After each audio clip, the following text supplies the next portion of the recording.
Bismillahirrahmanirrahim. Assalamu alaikum students. I am Wajid Ali Kambo, your chemistry teacher. Student, आज हम alkaline earth metal इसको पढ़ते जा रहे हैं. Alkaline earth metal. Alkaline earth metal को हम ग्रुप सेकंड ए या हम इन्हें कहते हैं ग्रुप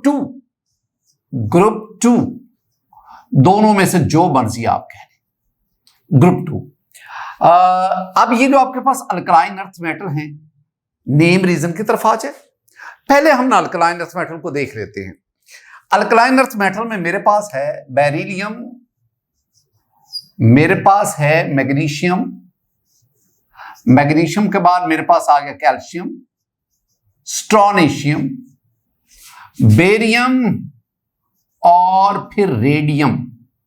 ये मेरे पास अल्कलाइन अर्थ मेटल्स है. ये मेरे पास ग्रुप सेकंड ए के एलिमेंट्स है. इनको याद रखने का टोटका मैंने आपको बताया हुआ है. बी मज का सर बड़ा, बी मज का सर बड़ा, भारा कह लो, बड़ा कह लो, ये आपको आने चाहिए. स्टूडेंट, बेरिलियम है, magnesium, calcium, strontium, barium, radium आपको आने चाहिए. अच्छा, जरा देखें. ये आपके पास बेरिलियम है, ये मैग्नीशियम है, कैल्शियम है, स्ट्रोनेशियम है, बेरियम है और रेडियम है. ये जो रेडियम है ये रेडियो एक्टिव है.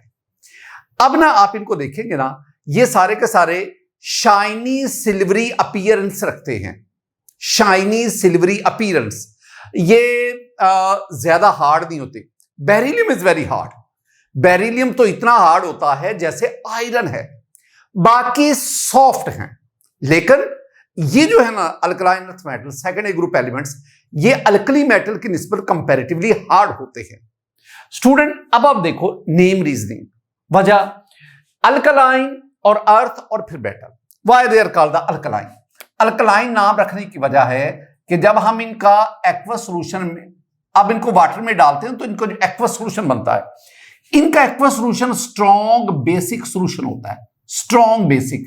और आप जानते हैं स्ट्रॉन्ग बेसिक सॉल्यूशन को हम अल्कलाइन सॉल्यूशन कहते हैं. तो स्ट्रॉन्ग बेसिक सॉल्यूशन देने की वजह से हम इन्हें कहते हैं अल्कलाइन. अर्थ, एक बहुत इंपॉर्टेंट लाइन देखना. ये जो अर्थ नाम रखने की वजह, ये जो सेकंड ए ग्रुप के एलिमेंट्स है ना, they are the earth crust is originally made. मेरे इन सेंटेंस पे गौर करना.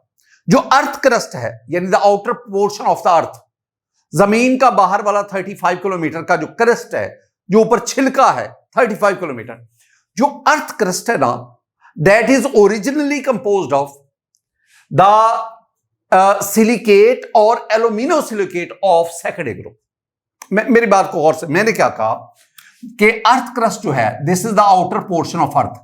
अर्थ क्रस्ट, ये जो अर्थ क्रस्ट है, it is originally composed of silicate और एलोमिनो. मैं एल लिख रहा हूं, alumino silicate of second A group. इनके बना, इसका मतलब है दे एक्सिस्ट अबंडेंटली. खासतौर पर इसमें मैग्नीशियम और कैल्शियम बहुत ज्यादा पाया जाता है. ये कुछ इब्तदाई बातें. इलेक्ट्रॉनिक कॉन्फ़िगरेशन की तरफ. इलेक्ट्रॉनिक कॉन्फ़िगरेशन मैं दोबारा तमाम सेकंड ए ग्रुप के एलिमेंट्स को लिखा. इन सब का एटॉमिक नंबर आपको आना चाहिए. बेरिलियम का एटॉमिक नंबर 4 में 8 ऐड करें, आपके पास आ गया 12. ये 12 में 8 ऐड करें, आपके पास आ गया 20. Its atomic number is 20. 20 में 18 ऐड करें, आपके पास आ गया 38. इसका एटॉमिक नंबर 38. 38 में फिर 18 ऐड करें तो आपके पास आ गया 56. Its atomic number is 56. 56 में 32 ऐड करें, 32, you have 88. Its atomic number is 88. ये मैं पहले भी आपको अल्कली मेटल वाले टॉपिक में भी आपको मैंने बताया था कि 8, 8, 18, 18 एंड देन 32. आप ये ऐड करते जाओ, आपके पास हर कंसेक्टिव मेंबर का एटॉमिक नंबर आता जाएगा. अब एटॉमिक नंबर 4 का मतलब है बेरिलियम के पास 4 इलेक्ट्रॉन है and you have to accommodate those electron in various shells, in various orbitals. अच्छा, कैसे? मैं जनरली लिखूंगा इसमें आपके पास हीलियम, हीलियम में कितने इलेक्ट्रॉन अकोमोडेट हो गए, हीलियम में हो गए 2 इलेक्ट्रॉन अकोमोडेट, और फिर आप आ जाएंगे 2s2, 2 electron accommodated bye helium, और 2 फिर ये आ गए 2 और 2 4। इसमें नियॉन, नियॉन में 10 इलेक्ट्रॉन अकोमोडेट हो गए, और फिर आपके पास 3s2। अब आ जाओ इसमें आर्गान, आर्गान ने 18 इलेक्ट्रॉन अकोमोडेट कर दिए 4s2। इसके बाद आपके पास आ गया क्रिप्टॉन, क्रिप्टॉन 36 इलेक्ट्रॉन अकोमोडेट हो गए, और बाकी 2 5s2 में आ गए। जीनॉन 54 इलेक्ट्रॉन अकोमोडेट हो गए, और 6s2 2 इलेक्ट्रॉन इसमें आ गए। और इस तरह रेडॉन, आरएन आपके पास 86 इलेक्ट्रॉन अकोमोडेट हो गए, एंड यू हैव 7s2। एक मैं और छोटी सी बात आपको बताता चलो, ये जो लिखा ना 2 3 4 5, ये नंबर ऑफ शेल्स है। जिस एलिमेंट में जितने शेल्स होंगे वही उसका पीरियड होगा। इसमें 2 शेल्स हैं, beryllium belongs to second period, third period, fourth, fifth, six, seventh, radium belong to seventh period. ये कई बातें आपको गोश गुजार की जाती है। ये तो मैंने आपके सामने ना इनके इलेक्ट्रॉनिक कॉन्फ़िगरेशन शॉर्ट फॉर्म में लिखी।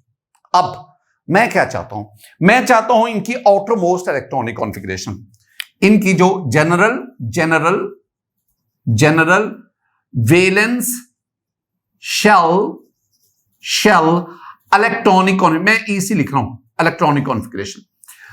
स्टूडेंट अगर आप इनकी जनरल इलेक्ट्रॉनिक कॉन्फ़िगरेशन को देखो, वैलेंस शेल, जनरल इलेक्ट्रॉनिक नहीं, जनरल वैलेंस शेल, तो आपके पास यही आ रहा है, यानी आपके पास आ गया NS, ये NS2, N से मुराद 2 3 4 5 6 7 है, और S2 यानी S में 2 इलेक्ट्रॉन मौजूद हैं इनके। अब अगर मैं अल्कलाइन अर्थ मेटल को M से रिप्रेजेंट करूं, M से मुराद मेरी कोई भी अल्कलाइन अर्थ मेटल है, इसके वैलेंस शेल में 2 इलेक्ट्रॉन है। अब जब ये 2 इलेक्ट्रॉन का लॉस करता है तो हमारे पास M2+ बनता है, यानी ये इसका डाई पॉजिटिव आयन बनता है, डाई पॉजिटिव आयन।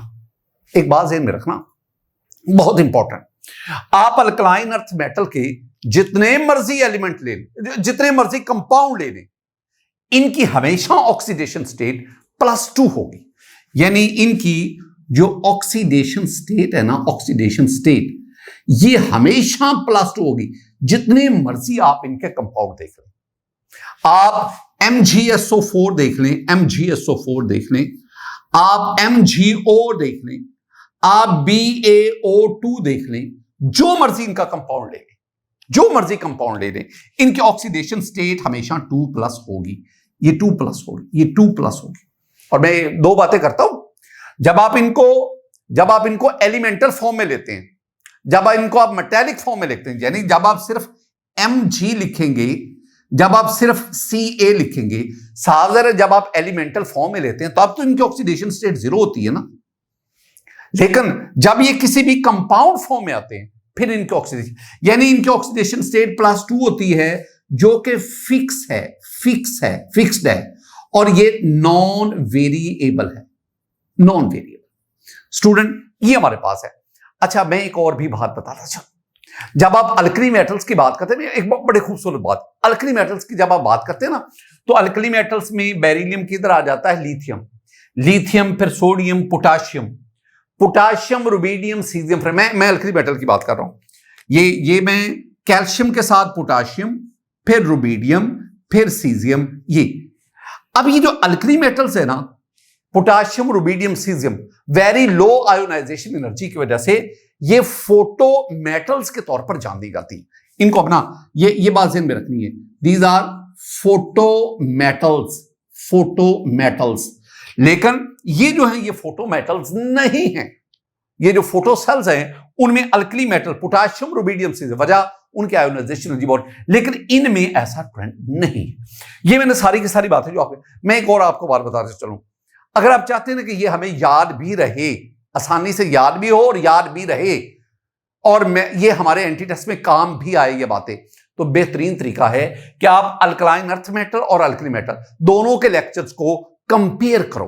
पहले सारा अल्कली मेटल का लेक्चर उसको राइट डाउन कर लो, और फिर अल्कलाइन अर्थ मेटल के ये जो मैंने हेडिंग आपके सामने लिखे हैं, इनको उसके साथ टैली करके उसको अरेंज करते जाओ। मैं आगे बढ़ता हूं। आयोनाइजेशन एनर्जी, आयोनाइजेशन एनर्जी कह लो, आयोनाइजेशन एंथैल्पी कह लो, आयोनाइजेशन पोटेंशियल कह लो। फिलहाल हम इन तीनों टर्मिनोलॉजी में किसी डिफरेंस के चक्कर में नहीं पड़ना चाहते। आयोनाइजेशन एनर्जी में आप ज़हन में रखो कि पहला पॉइंट, जब हम किसी भी पीरियड में लेफ्ट टू राइट मूव करते हैं, ये पीरियड की मैं बात कर रहा हूं, जब हम किसी भी पीरियड में लेफ्ट टू राइट मूव करते हैं तो हम कहते हैं कि आयोनाइजेशन एनर्जी, हम कहते हैं कि इलेक्ट्रॉन अफिनिटी, हम कहते हैं कि इलेक्ट्रॉन नेगेटिविटी, ये तीनों की तीनों वैल्यू इंक्रीज करती है, इंक्रीजेस, जबकि एटॉमिक रेडियस, आयनिक रेडियस वो डिक्रीज करता है। ये बुनियादी बातें आप एंटीटेस्ट के इस लेवल पे आके ये बातें आपकी फिंगर टिप्स पे होनी चाहिए।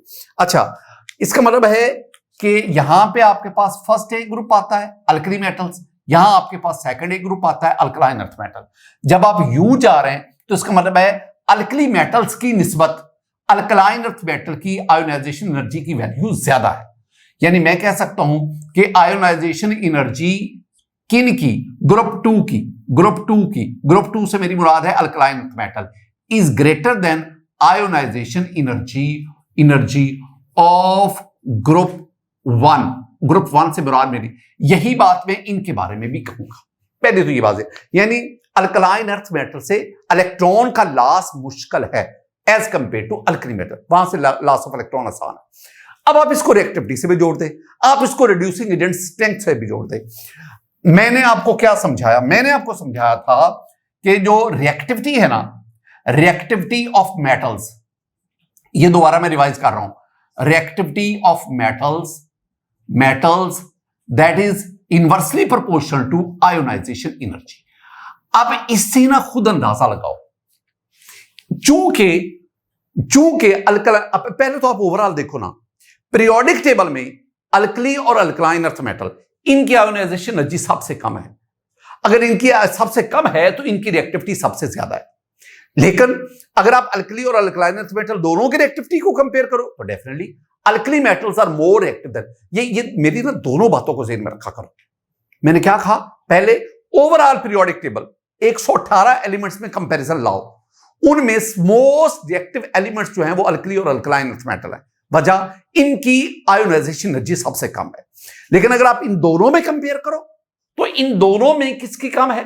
वो अल्कली मेटल्स के, ग्रुप वन की। तो ग्रुप वन यानी अल्कली मेटल्स वो अल्कलाइन अर्थ मेटल की निस्बत ज्यादा रिएक्टिव है। दूसरी बात, एक तो ना इनके बारे में रिएक्टिविटी का जिक्र कर लो, रिएक्टिविटी आपके ज़हन में बैठे, और दूसरी ना रिड्यूसिंग एजेंट स्ट्रेंथ की बात कर लो, रिड्यूसिंग एजेंट स्ट्रेंथ। साफ जरा, अगर ये ज्यादा रिएक्टिव हैं, अगर इनकी आयोनाइजेशन एनर्जी सबसे कम है तो इसका मतलब है ये गुड रिड्यूसिंग एजेंट है। लेकिन मैं फिर बात करूंगा, मेरी बात को वजन दीजिएगा कि ये रिड्यूसिंग एजेंट बहुत शानदार है, लेकिन अल्कली मेटल की निस्बत ये वीक रिड्यूसिंग एजेंट है। एक और चीज पे आओ, और वो है ये सारे के सारे, अगर आप अल्कली मेटल में डाउन द ग्रुप आते हैं, down the group beryllium, magnesium, calcium, strontium, barium, radium, ऊपर से नीचे आते हैं, ऊपर से नीचे आने पर इनकी आयोनाइजेशन एनर्जी वैल्यू कम होती है। अक्रॉस द पीरियड इंक्रीज करती है, डाउन द ग्रुप कम होती है। तो मैं कहूंगा IE ionisation energy, electron affinity, electron activity, तीनों के बारे में ये डिक्रीजेस डाउन द ग्रुप, ऊपर से नीचे। ये एक बहुत बहुत इंपॉर्टेंट पॉइंट, वो बहुत इंपॉर्टेंट पॉइंट, ये नोट कर रहा है। ये जो मैंने कहा ना अभी कुछ देर पहले कि इनकी ऑक्सीडेशन स्टेट +2 के अलावा कोई नहीं है। एक इलेक्ट्रॉन निकल गया, दूसरा एक इलेक्ट्रॉन निकला +1 चार्ज, एक और इलेक्ट्रॉन निकला +2 चार्ज, तीसरा इलेक्ट्रॉन निकालना इंतहाई मुश्किल है। ठीक है, अब जरा पॉइंट को सुनना, मैं लिखना क्या चाहता हूं, ये एमसीक्यू आपसे पूछा जा सकता है। जो अल्कली मेटल्स है ना, alkali metal, first A group alkali metals, they have highest second ionisation energy. ये पहले पॉइंट, यानी अल्कली मेटल में से फर्स्ट इलेक्ट्रॉन निकालना आसान है, कम एनर्जी चाहिए, लेकिन उसमें से सेकंड इलेक्ट्रॉन का लॉस बहुत मुश्किल है। क्यों मुश्किल है अभी मैं बताऊंगा। दूसरी बात, अब आप सेकंड ए ग्रुप पे आ जाओ, ग्रुप 2 पे आ जाओ, इनकी they have highest highest third ionization energy. मतलब इसमें से पहला इलेक्ट्रॉन, दूसरा इलेक्ट्रॉन, उनको निकालना कंपैरेटिवली आसान है, लेकिन थर्ड इलेक्ट्रॉन का लॉस बहुत मुश्किल है, बहुत ज्यादा एनर्जी चाहिए। इसमें सेकंड इलेक्ट्रॉन का लॉस मुश्किल है, इसमें थर्ड इलेक्ट्रॉन का लॉस मुश्किल है। दोनों में रीजन एक है, और वो क्या है? जब आप अल्कली मेटल जिनके वैलेंस शेल में एक इलेक्ट्रॉन होता है, जब आप एक इलेक्ट्रॉन को लॉस करते हैं ना, तो वहां पे चेंजेस क्या आती हैं? एक इलेक्ट्रॉन के लॉस से एटम छोटा, कैटाइन छोटा हो गया। दूसरा, अब जो वैलेंस शेल बनेगा उसमें 8 इलेक्ट्रॉन है, उसका ऑक्टेट मुकम्मल है। बिल्कुल इसी तरह इनके वैलेंस शेल में 2 इलेक्ट्रॉन हैं। जब आप 2 इलेक्ट्रॉन को लॉस करते हैं, अब एक तो शेल रिड्यूस हो गया, शेल खत्म हो गया। शेल खत्म होने के बाद मैं जो कहना चाहता हूं, मेरी बात को सुनना। ये मेरे पास 2 इलेक्ट्रॉन इसमें, 8 इलेक्ट्रॉन इसमें, मैं 8 लिख देता हूं, और 2 इलेक्ट्रॉन इसमें। मैं मैग्नीशियम की बात कर रहा हूं, आपने मैग्नीशियम से पहला इलेक्ट्रॉन निकाला, इसके लिए जो आपने एनर्जी दी उसे हमने कहा फर्स्ट आयोनाइजेशन एनर्जी या EA1 I1। अब एक इलेक्ट्रॉन निकल गया, एक इलेक्ट्रॉन के लॉस के बाद ये आपके पास कैटाइन बना, साइज छोटा हो गया। अब आपने दूसरा इलेक्ट्रॉन निकाला, इसके लिए जो आपने एनर्जी दी उसे मैं कहूंगा सेकंड आयोनाइजेशन एनर्जी। अब जब ये भी इलेक्ट्रॉन निकल गया, ये भी निकल चुका है, अब ये शेल ही खत्म हो गया, अब साइज ग्रेटली रिड्यूस हो गया। अब आपने तीसरा इलेक्ट्रॉन निकालना है। अब ये तो शेल खत्म हो गया ना, अब आपने तीसरा इलेक्ट्रॉन निकालना है इस शेल में से। अब उसमें 8 इलेक्ट्रॉन, एक साइज ग्रेटली रिड्यूस हो गया, अब इसमें ऑक्टेट मुकम्मल। इसमें से लॉस ऑफ इलेक्ट्रॉन बहुत मुश्किल है, इसलिए मैं कहता हूं कि थर्ड आयोनाइजेशन एनर्जी की वैल्यू बहुत ज्यादा है। ये दोनों बातें आपके ज़हन में। इलेक्ट्रोनेगेटिविटी की तरफ बढ़ते हैं। मेटल्स की इलेक्ट्रोनेगेटिविटी हमेशा कम ही होती है। अगर आप इनके इलेक्ट्रोनेगेटिविटी को देखो ना, बेरिलियम की इलेक्ट्रोनेगेटिविटी स्टूडेंट ये याद रखना है 1.5 होती है। मैग्नीशियम की आपके पास 1 है, बेरिलियम 1.5, मैग्नीशियम 1.2 सॉरी, ये 1 है, ये भी 1 है, और इसको पॉइंट हम 9 ले लेते हैं, 0.9। अब आमतौर पर मेटल्स की इलेक्ट्रोनेगेटिविटी वैल्यू कम होती है, लेकिन अगर आप इस मेटल को देखो, बेरिलियम की इलेक्ट्रोनेगेटिविटी वैल्यू कंपैरेटिवली ज्यादा है, और इस तरह अगर आप बेरिलियम की आयोनाइजेशन एनर्जी भी देखोगे, वो भी कंपैरेटिवली ज्यादा है। बेरिलियम जो है ना, वो अपने ग्रुप में एटॉमिक रेडियस बहुत कम है, आयोनाइजेशन एनर्जी बहुत ज्यादा है, इलेक्ट्रोनेगेटिविटी बहुत ज्यादा है। अगर आप डिफरेंस देखा करो ना, तो इनका 1.5 है, 1.9, तो इनके मुकाबले में इसकी आयोनाइजेशन एनर्जी इलेक्ट्रोनेगेटिविटी बहुत ज्यादा है। ये आपने जब इलेक्ट्रोनेगेटिविटी वैल्यू ज्यादा होती जाती है ना, फिर उस एलिमेंट में कोवलेंट करैक्टर इंड्यूस होता जाता है, प्रोड्यूस होता जाता है। यही वजह है कि इनमें बेरिलियम है जो कोवलेंट करैक्टर शो कर रहा होता है, और अगर इलेक्ट्रोनेगेटिविटी कम होगी तो फिर आयनिक करैक्टर, मेटालिक नेचर ज्यादा शो होती है। ये कुछ बातें ना, इनका इलेक्ट्रॉन एफिनिटी, आयोनाइजेशन, इलेक्ट्रॉन, इससे बड़ा गहरा ताल्लुक होता है। स्टूडेंट, हम मेल्टिंग पॉइंट, बॉइलिंग पॉइंट, और फिर मैं डेंसिटी की तरफ बढ़ता हूं। ये पहले हम डिस्कस कर चुके हैं, जरा गौर से देखना। मैं अल्कली मेटल के मेल्टिंग पॉइंट की बात कर रहा हूं। मेल्टिंग पॉइंट में देखो, बेरिलियम का मेल्टिंग पॉइंट 1287 बहुत ज्यादा है, और अगर आप इसको देखो मैग्नीशियम, ये तो एक्सेप्शनल केस है ना, ये तो एक्सेप्शनल केस है, ये एक्सेप्शनल केस है, यही आपसे एमसीक्यू पूछा जाता है। अच्छा, एक बार नोट करो, आप मैग्नीशियम को कुछ देर के लिए साइड पे करो। बेरिलियम का मेल्टिंग पॉइंट ज्यादा, उसके बाद इसका कम 839, ये उससे कम, ये उससे कम।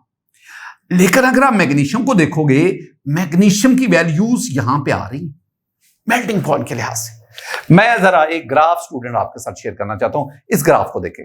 अगर आप इस ग्राफ को गौर से देखेंगे ना, तो बेरिलियम का मेल्टिंग पॉइंट और बॉइलिंग पॉइंट, मैं दोनों को ग्राफ दे रहा हूं, सबसे ज्यादा, मैग्नीशियम का सबसे कम, और फिर कैल्शियम, स्टोनेशियम। ये ग्राफ मेल्टिंग बॉइलिंग पॉइंट का, ये आपके जहन में बैठ जाए स्टूडेंट।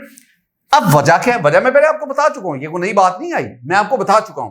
वजह ये है कि जो मैग्नीशियम है, इसका मेटालिक स्ट्रक्चर HCP है, हेक्सागोनल क्लोज पैकिंग है, और मेटालिक स्ट्रक्चर की वजह से इसका मेल्टिंग बॉइलिंग पॉइंट बाकी सेकेंडरी ग्रुप से बहुत कम है। एक और बड़ी खूबसूरत बात है और वो डेंसिटी की वैल्यूज देखा करो, वैल्यूज देखो। अब इन सब की डेंसिटी 1 से ज्यादा है। इसका मतलब है कि जिनकी डेंसिटी 1 से ज्यादा होती है पानी में डालें वो वाटर में सिंक कर जाती, डूब जाती। इसका मतलब है ये सारी की सारी वाटर से ज्यादा डेंसर है, पानी में डूब जाएंगी। लेकिन 185 175 कम हो गया, 155 और कम हो गया, 263 बढ़ गया, 363 और बढ़ गया। आमतौर पर क्या है, आमतौर पर ये जो रेगुलर ट्रेंड है, ऊपर से नीचे आए डेंसिटी बढ़ती है, डेंसिटी बढ़ती। डेंसिटी क्या होती है, density D is equal to m/v। जब आप ऊपर से नीचे आते हैं, ऊपर से नीचे आते हैं, इनका मैस बढ़ता है, वॉल्यूम भी बढ़ता है, मैस भी बढ़ता है, वॉल्यूम भी बढ़ता है। लेकिन याद रखना कि ये जो मैस है ये वॉल्यूम के मुकाबले में ज्यादा बढ़ रहा होता है।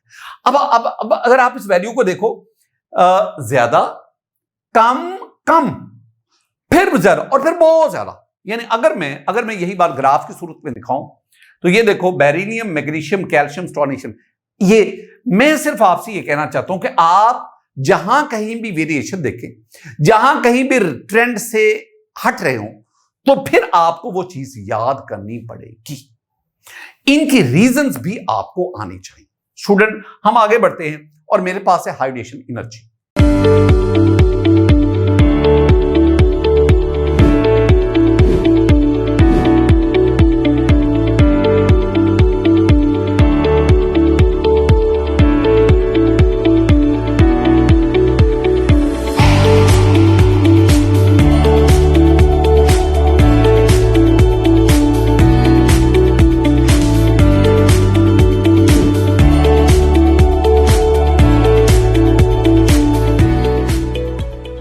स्टूडेंट, अब हम हाइड्रेशन एनर्जी, मैं किलोजूल पर मोल में हाइड्रेशन एनर्जी, मैं ना सिर्फ एक छोटा सा नुक्ता आपके साथ शेयर, सिर्फ एक लफ्ज है जो मैं आपको याद करवाना चाहता हूं, जो समझाना चाहता हूं।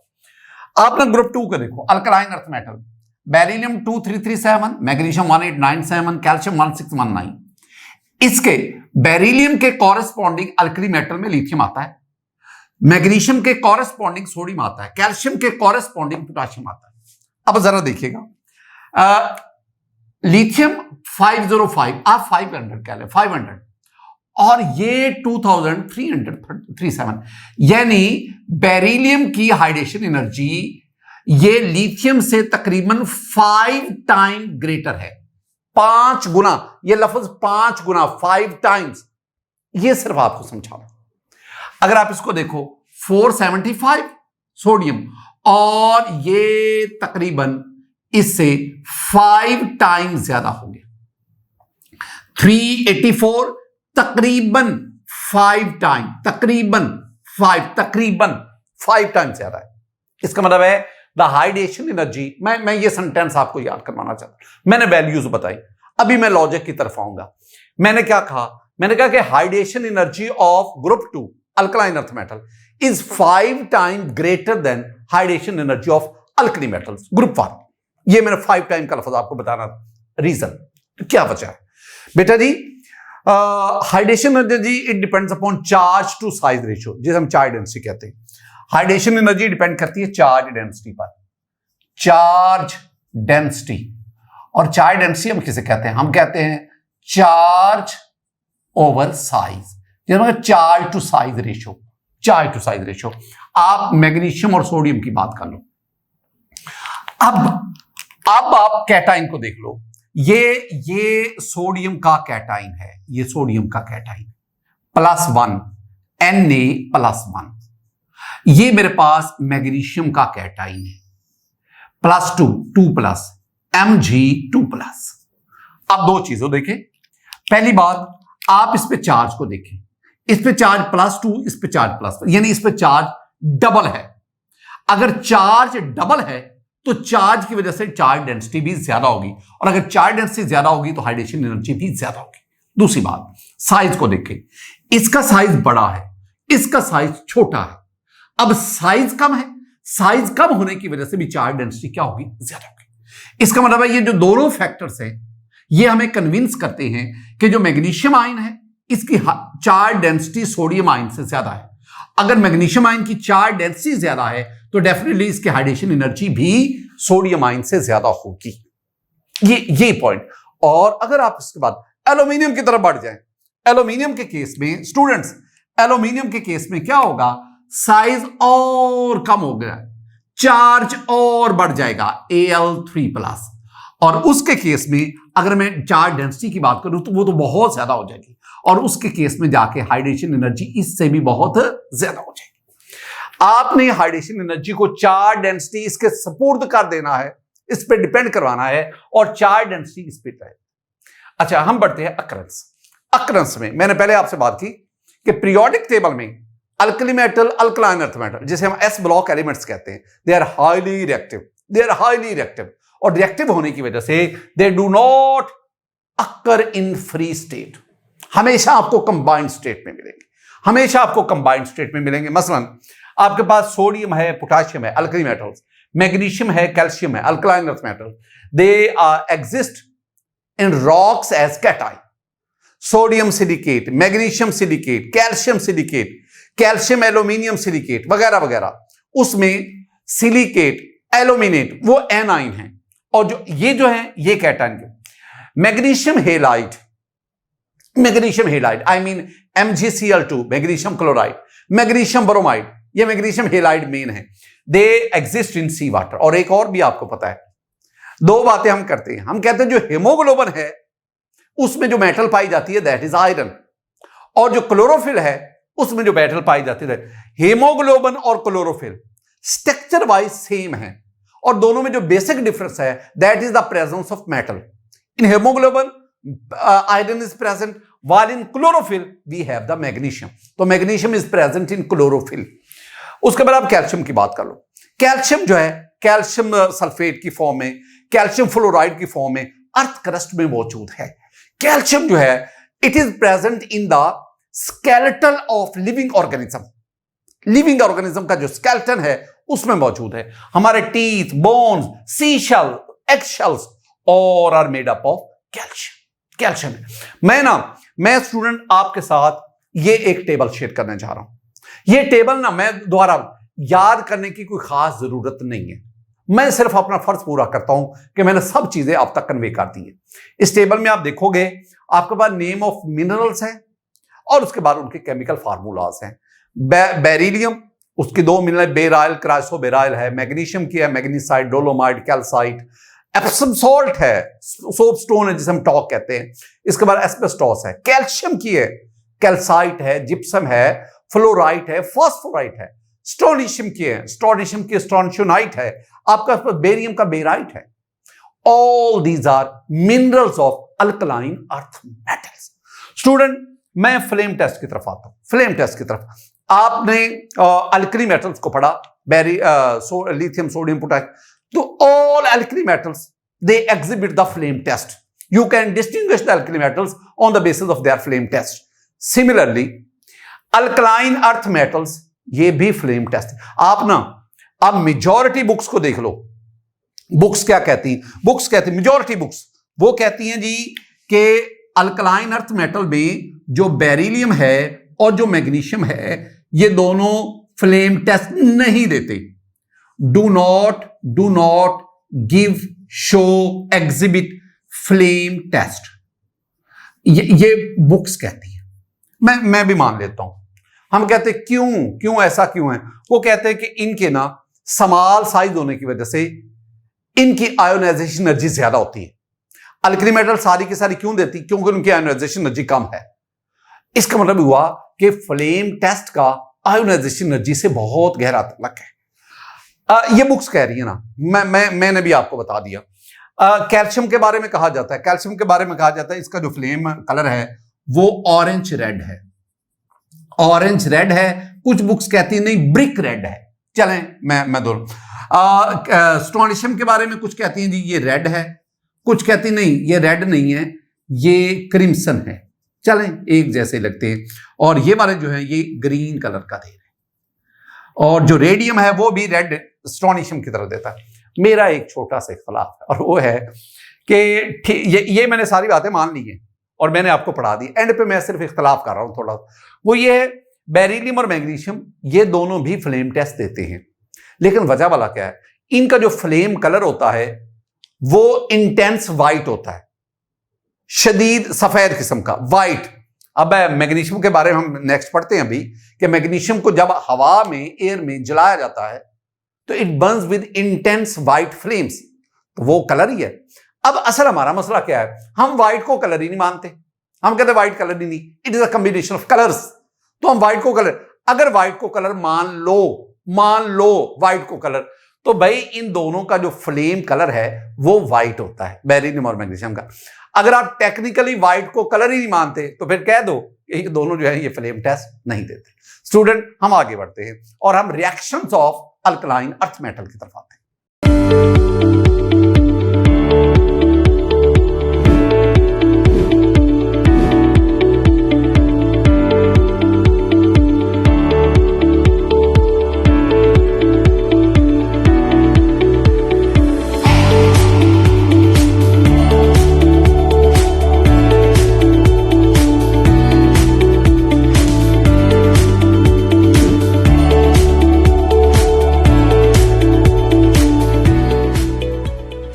स्टूडेंट, अब हम ना दो रिलेशनशिप पढ़ने जा रहे हैं, दो टर्म्स पढ़ने जा रहे हैं।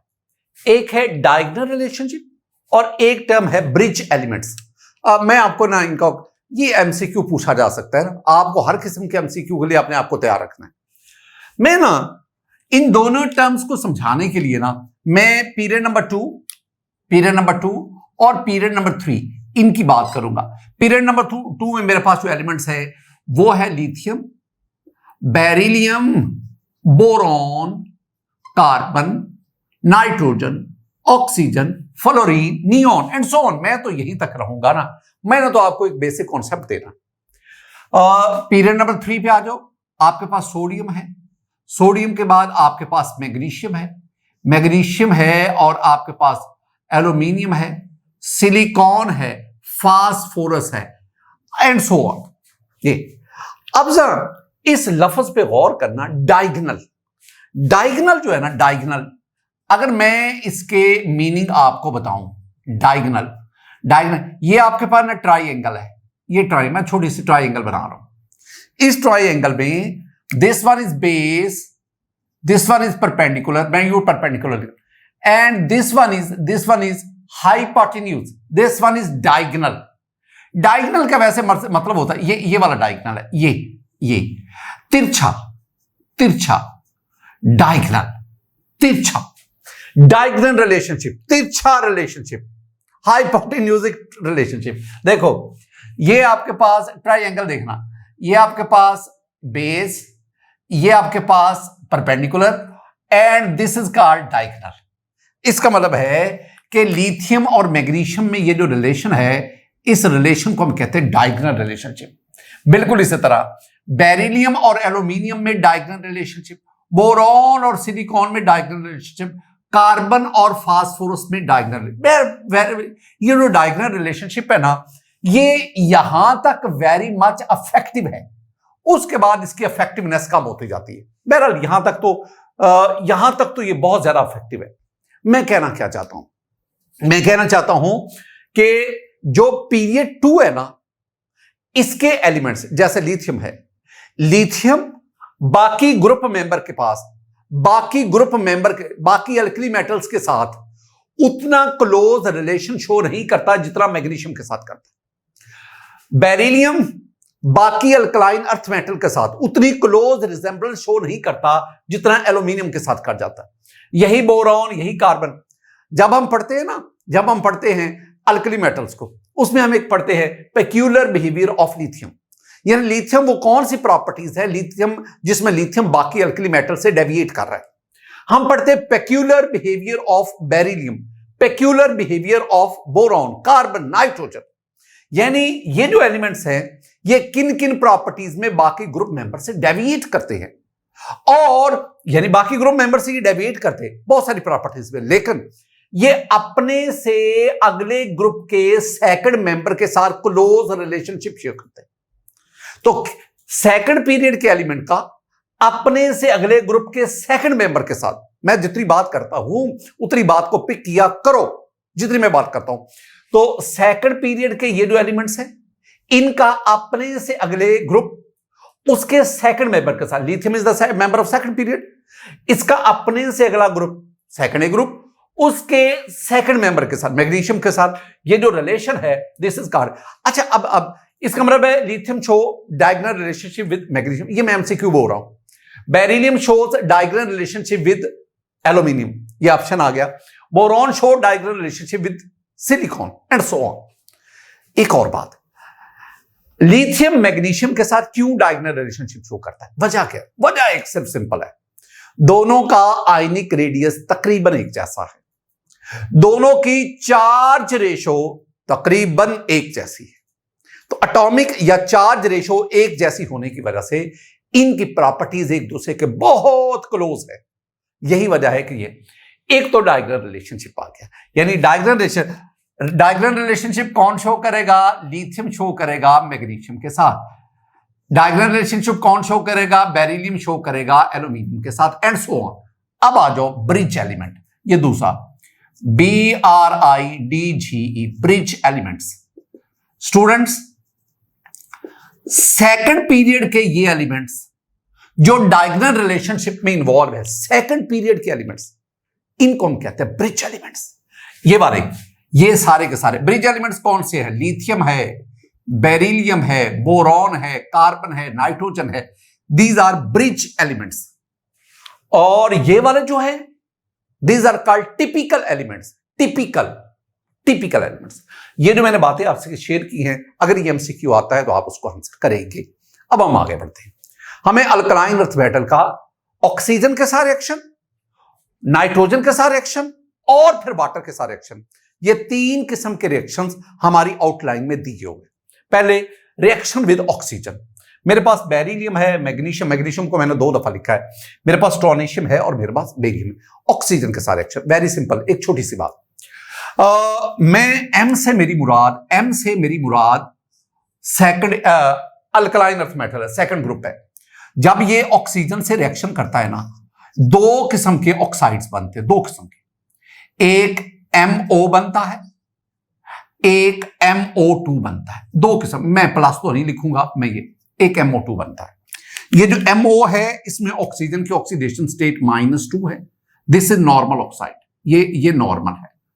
और ये MO2 है, इसमें ये जो है ये पर ऑक्साइड होगा, इसमें ऑक्सीजन -1 है, ये पर ऑक्साइड आ गया। तो इसका मतलब है कि अल्कलाइन अर्थ मेटल ये ऑक्सीजन के साथ 2 किस्म के ऑक्साइड बनाती हैं, एक नॉर्मल ऑक्साइड और एक पर ऑक्साइड।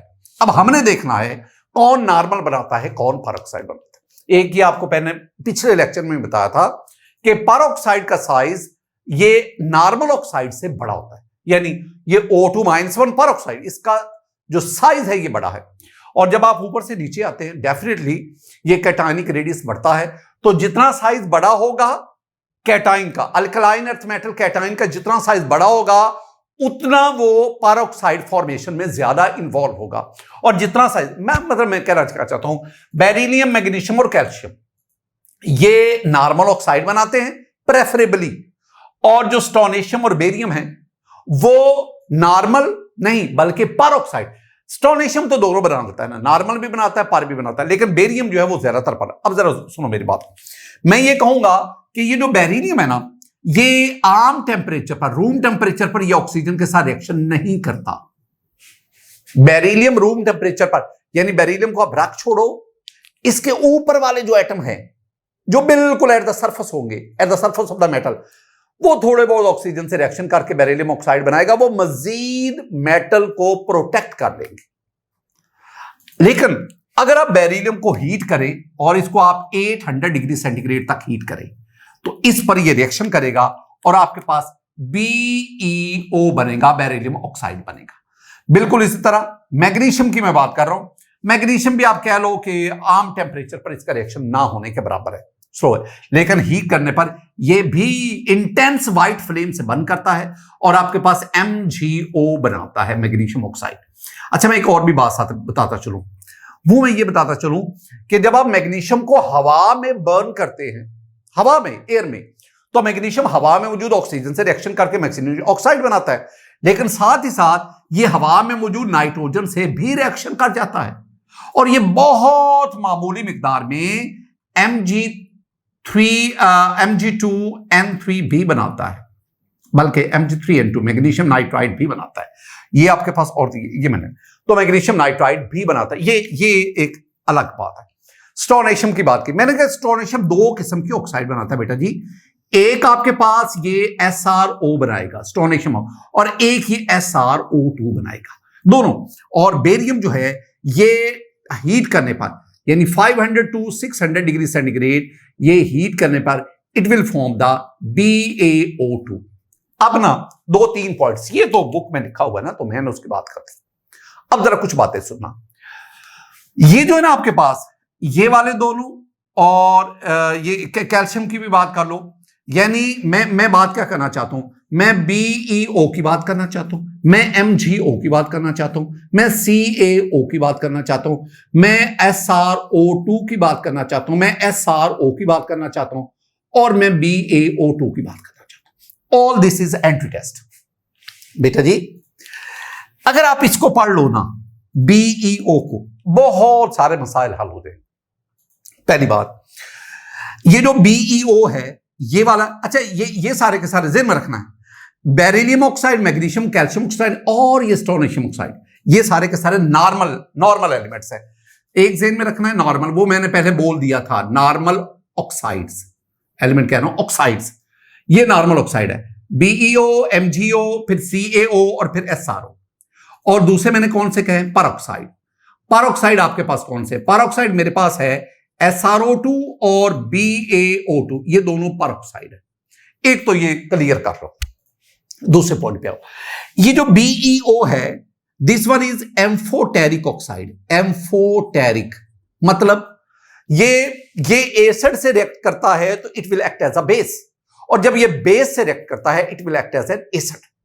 यानी ये एसिड से H2SO4 से रिएक्शन करवाओ तो ये BeSO4, और H2SO4 that is an acid, उससे रिएक्शन करता है बतौर बेस। और अगर आप इसका सोडियम हाइड्रोक्साइड से रिएक्शन करवाओ जो कि बेस है, then it will act as an acid, फिर ये एसिड के तौर पर। तो ऐसी प्रॉपर्टी को, ऐसे ऑक्साइड को हम कहते हैं एम्फोटेरिक ऑक्साइड। ये एम्फोटेरिक ऑक्साइड है, बाकी सारे के सारे all other are basic oxides. ये मेरी पहली बात आपने ज़हन में बिठा दी। दूसरी बात, ये कोवलेंट है, ये कोवलेंट ऑक्साइड है, बाकी सारे के सारे वो आयनिक ऑक्साइड्स है, आयनिक ऑक्साइड्स ये। और तीसरी मेरी बात को ज़हन में रखना, ये जो BeO है ये हार्ड है, ये स्टेबल है, बाकी सारे के सारे इसके मुकाबले में अनस्टेबल है। अब हैरानगी वाली बात है, कोवलेंट है और फिर भी स्टेबल है, हालांकि आयनिक ज्यादा स्टेबल होते हैं, आयनिक ज्यादा हार्ड होते हैं। वो वजह ये है, वो कहते हैं जनाब कि इसका जो स्ट्रक्चर है वो पॉलीमेरिक होता है। पॉलीमेरिक स्ट्रक्चर होने की वजह से, पॉलीमेरिक स्ट्रक्चर उसके होने की वजह से ही हार्ड है। मैंने आपको क्या क्या बताया, मैंने आपको बताया कि जो अल्कलाइन अर्थ मेटल ऑक्सीजन से रिएक्शन करके ऑक्साइड बनाते हैं, दो किस्म के ऑक्साइड बनाते हैं, एक नॉर्मल ऑक्साइड और दूसरे परऑक्साइड। कौन कौन नॉर्मल ऑक्साइड बनाता है? जिनका कैटायनिक रेडियस कम है, और उसमें बेरिलियम है, मैग्नीशियम है, कैल्शियम है। स्टोनेशियम दोनों किस्म के ऑक्साइड बनाता है, एक नॉर्मल ऑक्साइड भी बनाता है, परऑक्साइड भी, और बेरियम प्रेफरेबली परऑक्साइड बनाता है। अब अगली बात आ गई, फिर मैंने इन तमाम ऑक्साइड की 4 प्रॉपर्टीज आपके साथ, एक कौन कौन सा है, नॉर्मल है, पर है, दूसरा मैंने कहा ये एम्फोटेरिक है, बाकी सारे के सारे बेसिक है, फिर हमने इनकी कोवलेंट नेचर की बात की है, और लास्ट में हमने इनकी स्टेबिलिटी की बात की। हम नेक्स्ट पढ़ते हैं, reactions of alkaline earth metal with nitrogen. बहुत बहुत इंपॉर्टेंट, बहुत इंपॉर्टेंट। मैं मैग्नीशियम की बात करता हूं, जो बुक में है। मैग्नीशियम नाइट्रोजन से रिएक्शन करेगा, आपके पास बनेगा magnesium nitride. This is magnesium nitride. ये अगली बात, ये एमसीक्यू है, एमसीक्यू है, और ये एंट्री टेस्ट है। ये जो मैग्नीशियम नाइट्राइड बना, इसकी हाइड्रोलिसिस होती है और हमारे पास अमोनिया गैस बनती है। ये ऑप्शन पूछा जाता है कि magnesium nitride upon hydrolysis gives, आगे 4 ऑप्शन आ गए, तो आंसर है अमोनिया। एक और बात, ये मैंने मैग्नीशियम की बात की, आप यहां बेरिलियम ले लो, बेरिलियम नाइट्रोजन से रिएक्शन करेगा, you will have beryllium nitride. Calcium ले लो, कैल्शियम नाइट्रोजन से रिएक्शन करेगा, you will have calcium nitride. वो कैल्शियम नाइट्राइड उसकी हाइड्रोलिसिस होगी, अमोनिया गैस रिलीज होगी और कैल्शियम हाइड्रोक्साइड बनेगा। यानी हाइड्रोलिसिस के नतीजे में जो मर्जी लो, beryllium nitrate, magnesium, calcium nitride, जो मर्जी नाइट्राइड लो, अल्कलाइन अर्थ मेटल का, हाइड्रोलिसिस पर वो आपके पास अमोनिया गैस इवॉल्व करेगा। एक तो ये बात आ गई। दूसरी बात, ये जो बेरिलियम नाइट्राइड है, दिस इज वोलाटाइल, ये वोलाटाइल होता है। ये बात याद रखनी है कि दिस वन इज वोलाटाइल, ये वोलाटाइल है। बाकी जितने भी हैं, magnesium nitride, calcium nitride, all these are non volatile, non volatile. Student, अब हम आगे बढ़ते हैं। Reaction of alkaline earth metal with water. Water, पहली बात, beryllium, magnesium, calcium, strontium, radium को छोड़ो, रेडियो एक्टिव है, उसकी बात ही हम नहीं करते। पहले बेरिलियम का वाटर के साथ रिएक्शन, आंसर नहीं रिएक्शन होगा। क्यों जी? क्या मैं बेरिलियम को हीट करूं इतना कि ये रेड हॉट जाए, क्या फिर रिएक्शन? आंसर है नो। अगर वाटर को स्टीम में ले लूं, क्या रिएक्शन है? No. Beryllium does not react with water even red hot, no reaction. बात ही खत्म करो, मैं डिटेल में जाना भी नहीं चाहता, मैं टाइम नहीं जाया करना चाहता। दूसरी बात, मैग्नीशियम का वाटर से रिएक्शन, तीन बातें बताऊंगा। मैग्नीशियम कोल्ड वाटर के साथ, कोल्ड, नो रिएक्शन। आप ना मैग्नीशियम रिबन ले लो, उसको पानी में फेंको, पानी के ऊपर फ्लोट करता फिरेगा और बड़ी कई मिनट्स के बाद कोई 1-2 बबल्स ऑक्सीजन रिलीज करेगा, ना होने के बराबर रिएक्शन। लेकिन अगर आप मैग्नीशियम का बॉइलिंग वाटर के साथ, 100 डिग्री सेंटीग्रेड लिख रहा हूं, मेरी इससे मुराद है बॉइलिंग वाटर, उसके साथ ये रिएक्शन देगा, मैग्नीशियम ऑक्साइड बनेगा और हाइड्रोजन गैस इवॉल्व होगी। ये सॉलिड होता है, ये गैस इवॉल्व होती है। और तीसरी बात, अगर आप मैग्नीशियम का स्टीम के साथ रिएक्शन करवाते हैं, स्टीम, इसको मैं गैसियस स्टेट में लेता हूं, ये सॉलिड है, तो आपके पास ये मैग्नीशियम ऑक्साइड बनेगा, हाइड्रोजन। फर्क क्या है फिर? इसमें भी फर्क सिर्फ ये है कि ये रिएक्शन कंपैरेटिवली स्लो होगा और ये रिएक्शन क्या होगा? फास्ट होगा। एक और चीज, आप ना कैल्शियम, स्ट्रोनिशियम, बेरियम ऊपर से नीचे बात ध्यान में रखनी है। मैग्नीशियम, बेरिलियम, मैग्नीशियम, कैल्शियम ऊपर से नीचे आए, रिएक्टिविटी बढ़ती है। इनका वाटर से रिएक्शन करवाएं, कोल्ड वाटर के साथ भी रिएक्शन कर जाएंगे और आपके पास कैल्शियम हाइड्रोक्साइड बनेगा और हाइड्रोजन गैस इवॉल्व होगी। ये सॉलिड है। आपके पास स्ट्रोनिशियम हाइड्रोक्साइड बनेगा और हाइड्रोजन गैस इवॉल्व होगी। ये हाइड्रोजन गैस इवॉल्व हो रही है। ये बातें आपको, इस तरह बेरियम हाइड्रोक्साइड बनेगा। अब बड़ी इंपॉर्टेंट पॉइंट, और वो क्या?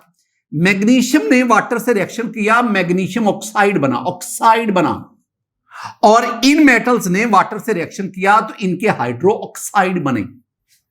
वजह बहुत सिंपल है, चूंकि मैग्नीशियम का कैटायनिक रेडियस छोटा होता है, इनका कैटायनिक रेडियस बड़ा होता है, ऑक्साइड का साइज छोटा होता है, हाइड्रोक्साइड का साइज बड़ा होता है। तो मैंने एक दिन आपसे कहा था ना, अगर कैटाइन एनाइन का साइज कंपेरेबल होगा, बराबर होगा, उनके बनने के चांसेस ज्यादा है। ये आपके पास मैंने रिएक्शन विद वाटर। स्टूडेंट, हम आगे बढ़ते हैं और नेक्स्ट, अच्छा, इसमें जितनी भी मैंने बातें की उसमें आपने रिएक्टिविटी को ज़हन में रख लेना। मैंने रिएक्टिविटी की बात करती है, रिएक्टिविटी ऑफ ग्रुप टू, और रिएक्टिविटी मैंने कर दी बात, मैंने कह दिया है कि सबसे ज्यादा रिएक्टिव ये बेरियम है, उससे कम स्ट्रोनिशियम है, फिर कैल्शियम है, फिर मैग्नीशियम है, और least among these is beryllium. ये स्टूडेंट, हम आगे बढ़ते हैं। Boron family, that is called group 3A। ये अल्कलाइन अर्थ मेटल के बाद ग्रुप 2 के बाद ग्रुप 3A की तरफ जा रहे हैं। और अगर आप जो लेटेस्ट पीरियोडिक टेबल उसमें देखोगे तो दिस इज ग्रुप 13। इसमें कौन कौन सा है? Boron, aluminium, gallium, indium, thallium. बाल गा इंटेल, याद रखने का तरीका, बाल गा इंटेल।